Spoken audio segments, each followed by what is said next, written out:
Por que criamos bolhas no corpo?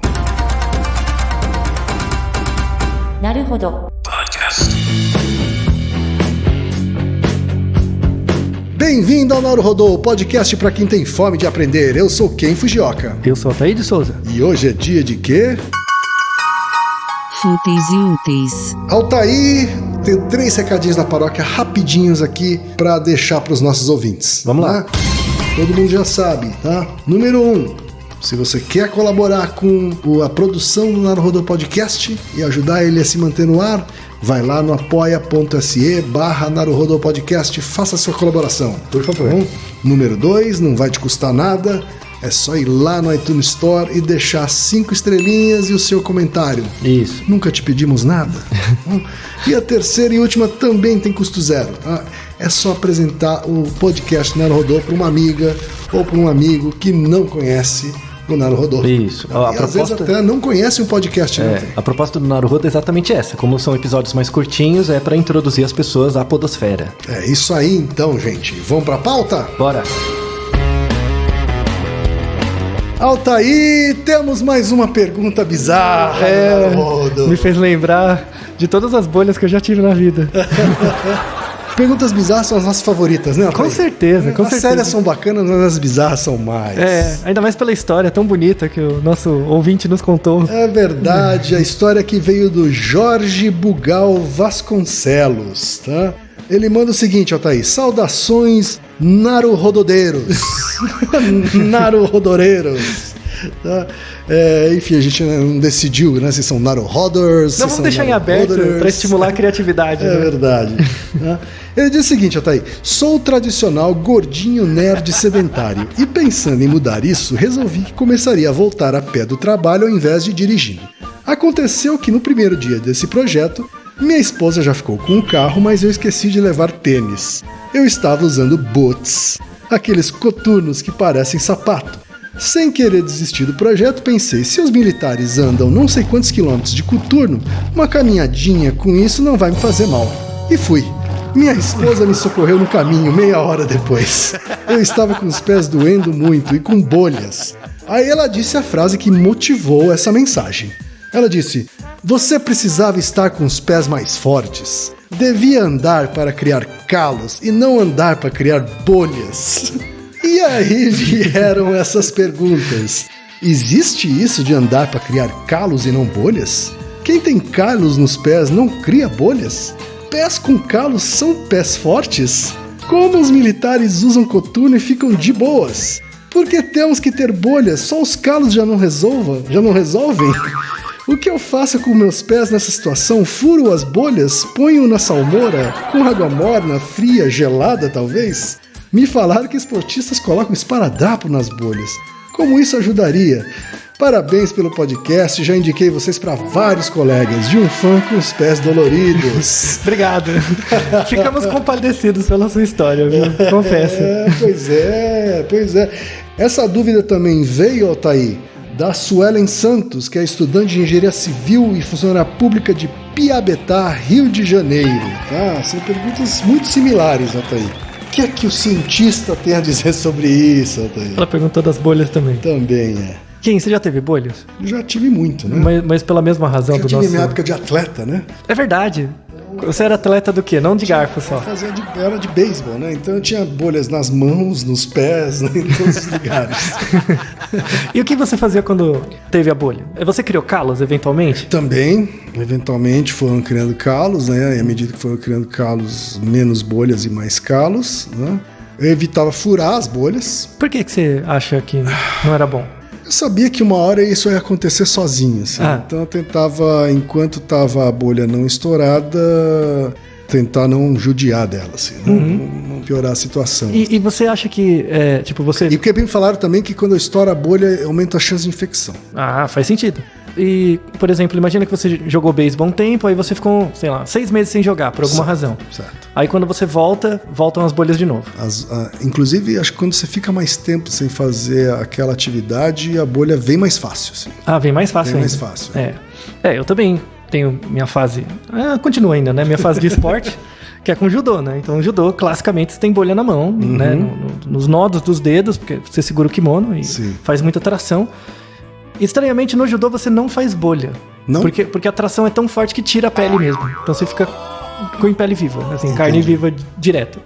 Não dá nem tempo de fazer bolha. Não dá tempo de fazer a bolha, estourar a bolha e aí perder a pele. Não, o kimono do outro já tira, assim. Então, você já sangra o kimono do outro o tempo inteiro. Então, você faz um treino, aí abre os dedos, e aí você põe esparadrapo pra não ficar sujando o kimono de todo mundo. E aí vai treinando e eventualmente a bolha, o calo vem, né? Tanto é que eu olho pros meus calos hoje, eles não somem, não importa se eu paro de treinar ou não, eles ficam. E aí você olha pra eles e você sabe quanto tempo você treinou, né? Já, você tem até hoje. E isso tem um sentido de valoração, né? Quando você pensa no calo, né? Então você vê uma pessoa com muitos calos, você já imagina quanto tempo ela trabalhou pra chegar naquilo. Sim, ela fez bastante esforço. Tem essa coisa de você ver a mão da pessoa pra ver o quanto ela trabalhou de verdade. Quando você fala de trabalhos braçais e tal. Né, tem uma representação antropológica disso. No beisebol, o técnico queria ver as mãos. Porque se você não tivesse com bolhas ou calos, você não fez as repetições que ele mandou fazer. Não fez a lição de casa. Exatamente. Então. É bem isso. Mas, comparecido pela situação do nosso amigo ali, que ficou com o pé todo zoado, né? Na verdade, sua esposa aí, quando ela falou que você deveria ter andado para ter calos e não bolhas, ela está certa. Como sempre. Ela está certa. Como sempre, a esposa está certa. Então, ela está certa. Provavelmente você, como era a primeira vez que você estava saindo para voltar para casa, você dimensionou mal a sua capacidade de andar a distância da primeira vez. Provavelmente era uma distância muito longa. Como você falou que meia hora depois você já foi socorrido, meia hora você anda uma distância razoável. É verdade. Para alguém que não costuma andar e é sedentário, é bastante para os pés. Talvez não para sua capacidade cardiorrespiratória, mas para os pés sim. Tá? Na verdade, apesar da dor e da chateação que as pessoas têm, as bolhas são muito importantes. Elas são uma adaptação do corpo mesmo. Certo. Porque, pensando na parte dermatológica mesmo, né? A pele, assim, de forma bem geral, ela tem duas partes, né? Que é a derme e a epiderme. Certo. Tá? Mas, claro que tem várias divisões. Então, imagine, eu fiz uma analogia, imagine como se a nossa pele, eu pensei exatamente no nosso ouvinte, que é um gordinho nerd, né? Imagine a sua pele como uma lasanha. A lasanha tem várias... Já ficou até com o olho na boca, né? Já deu sono, né? É uma ótima metáfora. Já deu fome, né? Então, imagine uma lasanha com várias camadas, tá? A pele é mais ou menos assim, ela tem essas camadas. Então, por exemplo, quando você põe uma camada de massa e uma de presunto, sei lá, e você esquenta, elas ficam mais agregadas, né? Mas elas não se tornam uma coisa, elas não se fundem. Tá? A nossa pele é assim. Elas dão aquela grudadinha. Mas elas não fundem uma na outra. Verdade. Não vira uma terceira coisa. Mesmo quando você põe o queijo. Tipo, quando você põe o queijo no meio, ele dissolve, mas se esfria, ele vira uma outra coisa. Sim. Tanto que você consegue descolar facilmente as partes. Nossa pele é assim, tá? Nossa pele tem essas camadas, elas têm conexões, claro, entre elas, né, celulares, mas elas são um pouco meio que independentes umas das outras, tá? Elas, inclusive, reagem à temperatura, né? Reagem diferente à temperatura, exato. Tem receptores diferentes. Como numa lasanha. Isso, exato. Já tá vendo? O exemplo, a metáfora é muito boa. Então, a derme é a camada mais superior, tem a parte externa, a parte externa mesmo. E um pouquinho da parte interna. Então, quando você, sei lá, tira uma casquinha da sua pele, é a derme, né? A epiderme já começa mais embaixo e é onde começa a doer, né? Quando você mexe. A derme, na verdade, tem 5 camadas. Mas tem uma delas, que é a de cima, que é chamada striatum spinosum, tá? Essa camada. Tá? Parece alguma magia do Harry Potter. Né? Parece, né? É porque é em latim, né? Então, essa camada, striatum spinosum, é onde começa a queratinização. Então, por exemplo, a sua mão, né? A sua pele é o maior órgão do seu corpo, é a pele. Sim. E ela não deixa passar água, né? Assim, isso é importante, né? Para a água não sair nem entrar demais. Por que a água não passa? Por causa da queratina. Você tem células o principal componente é a queratina e ela é hidrofóbica, então a água não passa, tá? Então a derme basicamente tem muita creatina. A queratina é formada nesse striatum spinosum, que é a parte da epiderme, né? Então a queratina é formada ali e vai subindo para as camadas superiores da pele, conforme você vai tomando banho, vivendo, passando o tempo, essas células da pele vão sendo substituídas. Sim. Em mais ou menos 4 meses, você substitui toda a sua pele. Sim. Tá? Fica mais ciclo claro. de mais ou menos esse mais ou tempo, menos 4 né? meses. Tanto é que quando você vai pra praia, né, você fica bronzeado, pra quem consegue, e com o tempo a pele descasca Começa e a sai. descascar, Né? Então isso é uma visualização que você tem da troca da pele. Sim. Tá? Então, o estrato espinosum é a área da epiderme onde a queratina começa a ser liberada e formada. Tá? Então imagina que é como na lasanha, é como se você tivesse uma camada mais grossa em cima, por exemplo, a massa. Tá? Aí você tem o presunto, que é uma camada intermediária, e aí a parte de baixo é o queijo. O queijo, ele é sempre mole, não é? Quando você esquenta, põe numa temperatura, ele sempre vai ficar mole, não é? Então, a parte mais interna da pele é sempre mole. E as partes mais de cima são mais duras, mais rígidas, né? Faça isso, caso você faça uma lasanha um dia, deixa a lasanha passar, não deixa ela queimar, obviamente, mas deixa passar um pouquinho mais. A parte de cima da lasanha não forma aquela casquinha. Em vez de tirar a casquinha, começa a esfregar com uma colher, alguma coisa. Pega essa capa inicial e esfrega um pouco. O que vai acontecer quando você esfregar, né? Vai criar um atrito dessa parte da massa da lasanha com a camada de baixo. E na hora que você, por exemplo, tirar essa parte e o presunto, quando chega no queijo, ele vai estar um óleo. Ou seja, quando você pega camadas e atrita elas, forma um líquido embaixo. Isso é a bolha. Então, basicamente, essa longa explanação é para mostrar que a bolha nada mais é do que o atrito entre a pele, que é uma externa, que é uma camada rígida. Tem a derme, né? Com uma camada interna que é sempre mole. Quando você tem atrito dessas duas partes, para não machucar demais a camada interna, o corpo forma as células intermediárias, né, que ficam entre essas duas partes da pele. Principalmente no estriatum espinosum, as células começam a se romper e liberam linfa. E essa linfa se acumula. Esse líquido aí. Que se acumula e aí forma uma bolsa para impedir que machuque mais. E aí não lesiona. É uma bolsa preenchida com esse líquido. Com esse líquido. Tanto que quando você estoura essa bolha, né, ou fura a bolha com uma agulha, o líquido sai. O líquido sai. Isso. E por que não é bom estourar a bolha? Né? Não é bom. Por duas razões. Uma, o Ken mesmo falou, que é a possibilidade de infecção, né? Porque, não por causa do líquido, o líquido não, a rigor, quando é uma bolha de atrito, né, igual essa do seu pé, mas é porque você está expondo, né? Isso, você está expondo para patógenos externos entrarem nas camadas mais internas da pele, e isso não é bom, tá? Então, você não deve estourar a bolha, e além disso, a bolha, ela gera uma proteção. Porque ela gera meio que vira uma almofadinha, assim, para impedir que o atrito machuque a camada interna da pele, tá? Se você deixar a bolha quietinha, essa água vai começar a sumir de novo. Como que ela some? Ela é reabsorvida pelas células da camada interna. Perfeito. E ela é reabsorvida e aí tudo bem. Se você não ficar atritando a bolha. Isso, né? Aí ela vai acabar furando uma hora. Né? Isso, Tanto que eu já vi dermatologistas falando que assim, ó, se tiver com a bolha, não fure e procure não atritar, né? Se você puder usar chinelo por uns dias, inclusive... É melhor. Né? Melhor, porque aí uma hora esse líquido vai ser absorvido pelo corpo. Isso. E aí a gente entra na coisa dos esportistas, né? Então, por que você põe o esparadrapo?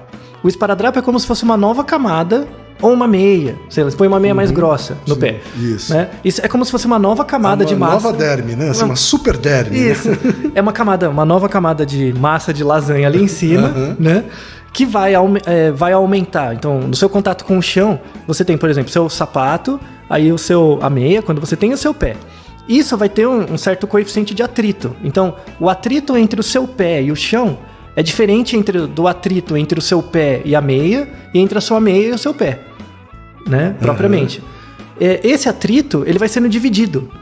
Então, o atrito da sola do seu sapato com o chão é muito maior do que o atrito do seu pé com a meia. Então é como se... É meio que um sistema de polia, sabe? Quando você quer levantar um peso, você põe polias, diminui o peso. Sim. Fisicamente não é o mesmo princípio. Sim, mas o efeito que se busca é o mesmo. Você vai diminuindo o atrito quando você põe mais camadas, né? Então por isso você põe um esparadrapo, um pano, alguma coisa para proteger, para ter uma camada a mais. Se o esforço for muito forte, vai romper a bolha, de qualquer jeito, né? Certo. Mas protege um pouco e tal. Né? Um truque que eu já usei, né, que eu já te contei, né, Otávio, é o uso de vaselina nos dedos do pé. Isso, porque diminui o atrito. Também para diminuir atrito. Isso, assim, também. Né? No judô não adianta nada, né? Porque é muita força, exato, então tem que pôr esparadrapo mesmo. E também não adianta você ficar com o pé lambuzado e se escorregar, né? Isso. Aliás, uma outra coisa importante para quem usa sapato, uma coisa que causa muita bolha é você usar um sapato maior do que o seu pé. Então você tem que usar um sapato... Se você usar um sapato muito apertado, você vai ter dor, Isso. Né? Muito apertado é ruim, muito frouxo também é ruim. Isso, né? Gera bolhas tanto nos dedos quanto na parte de trás do calcanhar, porque fica batendo, né? Conforme você vai andando, gera mais atrito. Certo. Não use um sapato muito largo. Isso é importante. Bolhas não são só causadas por fricção, obviamente, né? São causadas por pressão. Tem pessoas, assim, tem certos casos de doenças dermatológicas mais graves, que o fato de você apertar a pessoa, ela gera bolha, né? Gera depois a bolha, por pressão. Então, porque essas camadas mais internas da pele se rompem facilmente, pela característica da pele, e forma a bolha, tá? Ou seja, ela pode se formar uma bolha depois de um trauma, assim. Isso, um trauma. De um choque. Às vezes a batida gera um hematoma, mas o fato de você, tipo, pega o braço dela e aperta, quando você tira, depois de um tempo gera bolha, tá? Tem uma doença genética, muito ruim, aliás, muito triste, que é a epidemiólise bulhosa, que é exatamente essa característica. Então, as camadas da pele têm uma ligação muito fina, né? A característica da queratina também é mais fraca. Então, só de você encostar, por exemplo, de dormir num lugar, já gera bolha. Entendi. E aí essas bolhas ficam graves, podem gerar infecção, você perde dedo, sabe? É uma coisa muito, muito grave. E é uma doença genética, infelizmente. Né? Outra coisa importante das bolhas é que você pode ter bolha na mão, no pé, em qualquer lugar que tenha o atrito. A bolha pode ser por pressão, pode ser por calor, né? E por frio, ou exposição a algum químico, um solvente, algo do tipo. Então, a razão pela qual você tem bolhas por fricção é diferente do calor ou do frio. Então, quando você, sei lá, põe a mão numa chapa quente, o que é uma queimadura de primeiro grau? Tem vários critérios, mas a queimadura de primeiro grau é quando você encosta na chapa quente, tira a mão e a bolha não aparece imediatamente, ela aparece tipo um dia depois. Isso é a queimadura de primeiro grau. A de segundo grau é quando você põe a mão e a bolha aparece na hora. Aí é porque já gerou uma lesão numa camada mais profunda. Foi uma queimadura mais grave, então. Quanto mais maior grave. O grau, mais grave a queimadura. Isso, mais rápido a bolha aparece. Mas é uma queimadura mais grave? Pode-se dizer que é uma queimadura mais grave? Okay. Compromete as camadas interiores, né?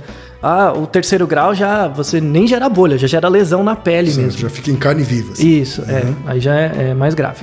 Né? E aí expõe a mais infecção ainda, porque a pele fica exposta. Né? Sobre bolhas por reações químicas, uma das razões pelas quais o gás mostarda... Tem várias razões, mas uma das... que o gás mostarda... O que é o gás mostarda? Ele é utilizado em guerras químicas. Teve, por exemplo, uma das razões pelas quais teve uma invasão na Síria e tal, que agora tá uma zona lá, mas o Bashar al-Assad lá, que ele recebeu muita crítica, foi porque ele atacou uma cidade, né, inclusive com vários mortos civis, com gás mostarda. Né? É uma bomba química, é um gás que não tem cheiro, né, muito forte, e ele não tem uma cor. Então, basicamente, a bomba cai e o gás se espalha e você não percebe, né? E esse gás, além dele ser tóxico, quando você inala, ele gera bolhas no seu trato respiratório, e que é horrível, né? Então você começa a encher de líquido, né, no pulmão e tal. Essa é uma das razões pela qual a morte é muito ruim. Ele é proibido, na verdade, em guerra, em utilizar, você vai contra a Declaração dos Direitos Humanos usar esse tipo de gás. Outra coisa que pode dar muita bolha, que é químico, são detergentes. Quando o detergente é muito forte, ele pode gerar desgaste e bolha. Há outras coisas curiosas da bolha. Agora falando do calo, especificamente, né? É possível você andar para ter calos e não para ter bolhas? Sim, tá? O calo também é resultado de atrito, né?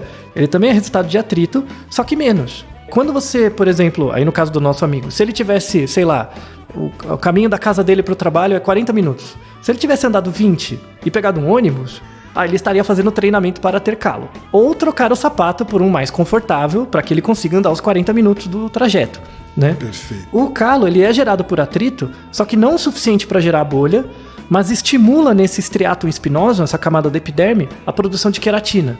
Por isso ele fica durinho. Por isso vai gerando capas de queratina mais durinhas, pelo contato, né? Os calos são úteis, né? Claro, eles protegem mais a pele. Se eu tô com calo, eu diminuo a chance de ter uma bolha naquela região onde tem o calo? Sim, com certeza. Então tá respondida a pergunta deles sobre se pés com calo são pés mais fortes, entre aspas. Não muscularmente. Não são mais fortes, são menos propensas a virarem bolhas. Isso, eles são mais resistentes, né? São pés mais resistentes e tal, né?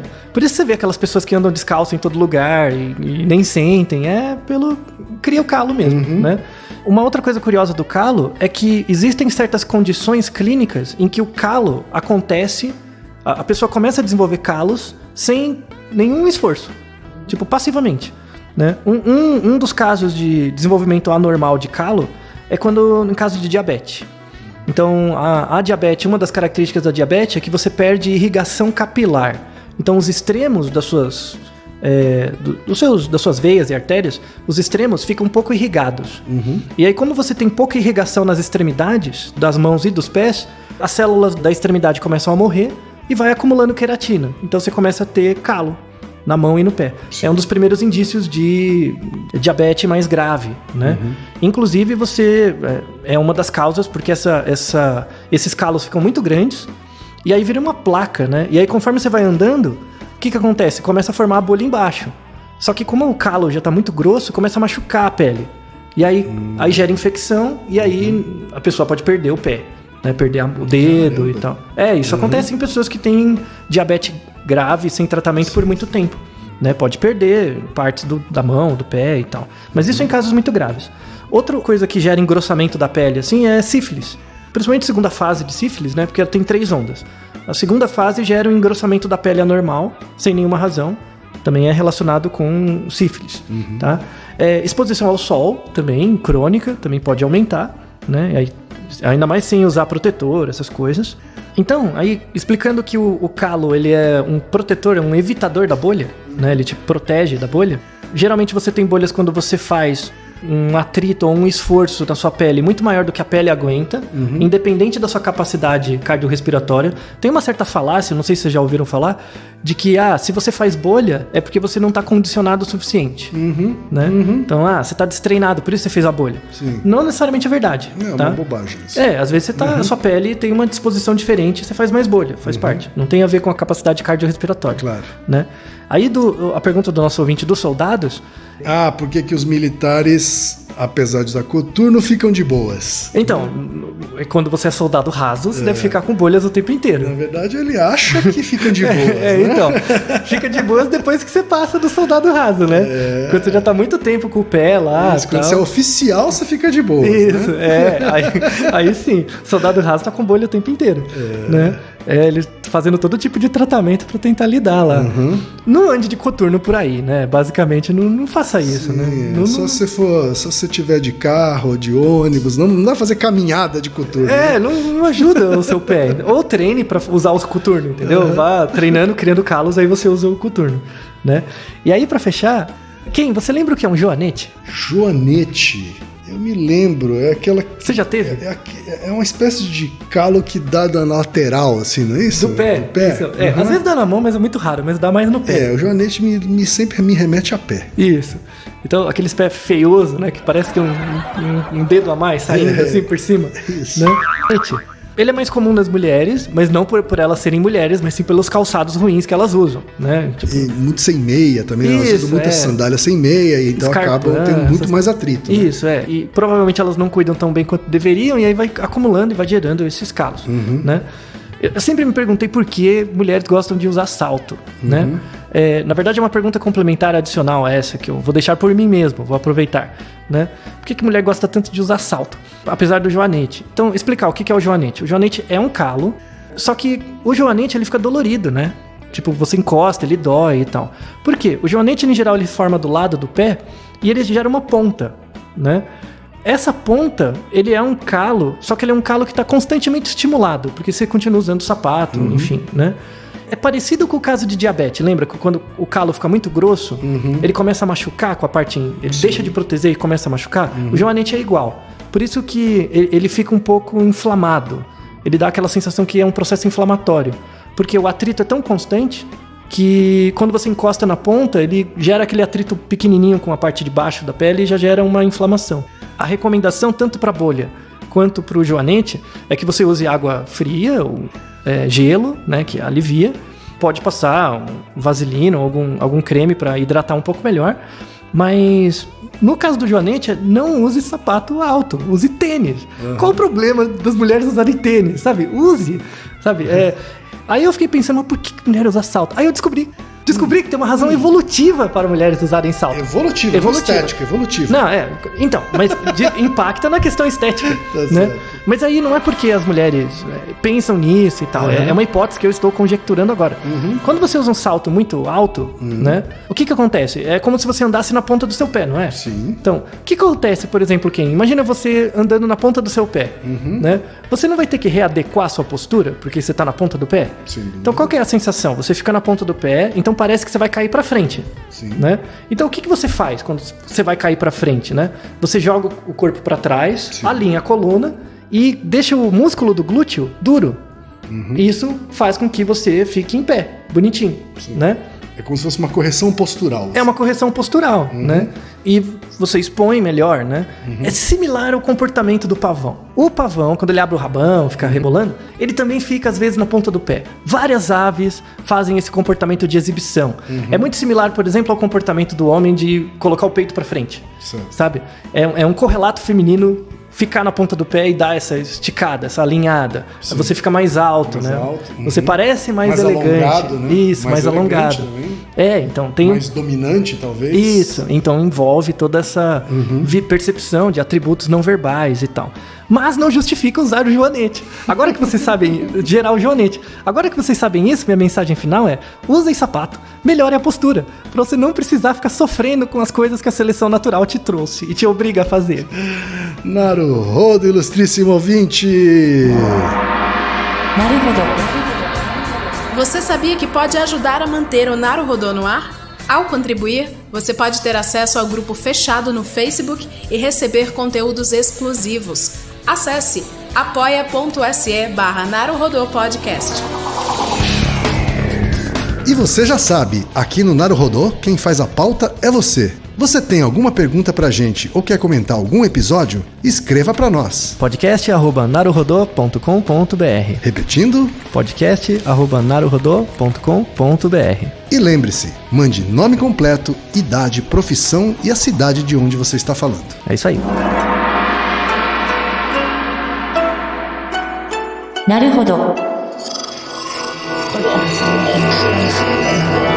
Esse podcast é apresentado por b9.com.br.